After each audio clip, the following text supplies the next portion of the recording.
Si has visto alguno de los vídeos de esta serie, estarás seguramente de acuerdo en que la curiosidad es relevante. Si lo hemos hecho bien, tu curiosidad por la curiosidad habrá aumentado. Posiblemente esto ha ocurrido porque ya eras curioso de partida. Pero ¿es posible estimular una actitud curiosa? O sea, ¿es posible hacer que alguien que no es muy curioso lo sea más?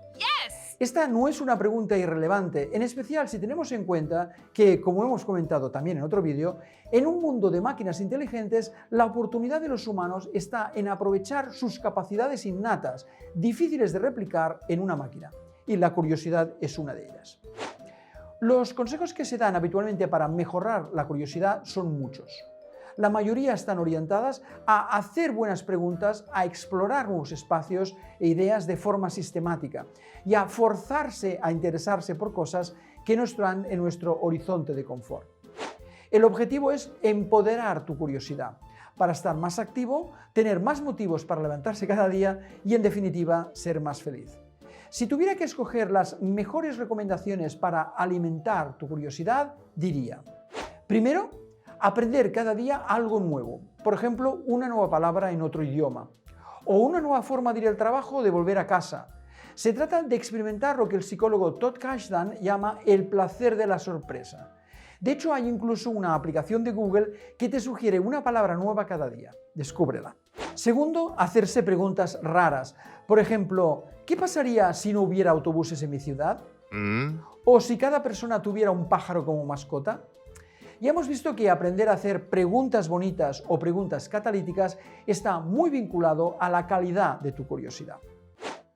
Tercero, contactar con nuevas personas, por ejemplo a través de una red profesional como LinkedIn. Pero no solo establecer contacto, sino retarle, por ejemplo, a que te diga lo más interesante que ha hecho en la última semana.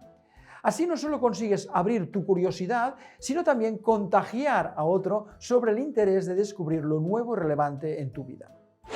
Cuarto, salir de tu rutina forzándote a dar un paseo, porque está demostrado científicamente que caminar es bueno para la salud física y mental.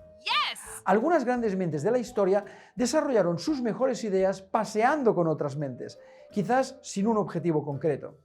En inglés, esta actitud se describe con el par wonder and wonder, pasear y preguntarse. Quinto, forzarse a hacer cosas que nunca harías, obligándote a salir de tu zona de confort. De hecho, esto es más necesario cuando más envejeces, porque la edad te lleva a preferir no arriesgarte. Por ejemplo, ¿por qué no forzarse a aprender a volar cuando ya estás cerca de los 60? No. Bueno, yo lo he hecho. Y salir de casa cada día era una lucha conmigo mismo, pero que al final valía la pena.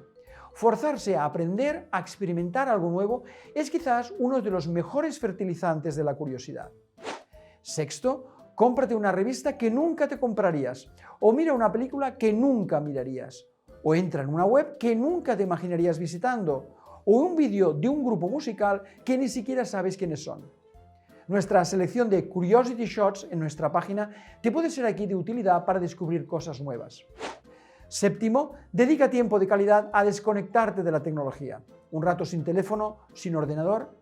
¿Qué lees cuando vas a la cama? No es tan complicado. Abre tus ojos, descubre y disfruta del placer de lo nuevo. Como nos animaba Montaigne, conectemos la curiosidad con nuestra realidad diaria, sondeando el misterio de las cosas cotidianas.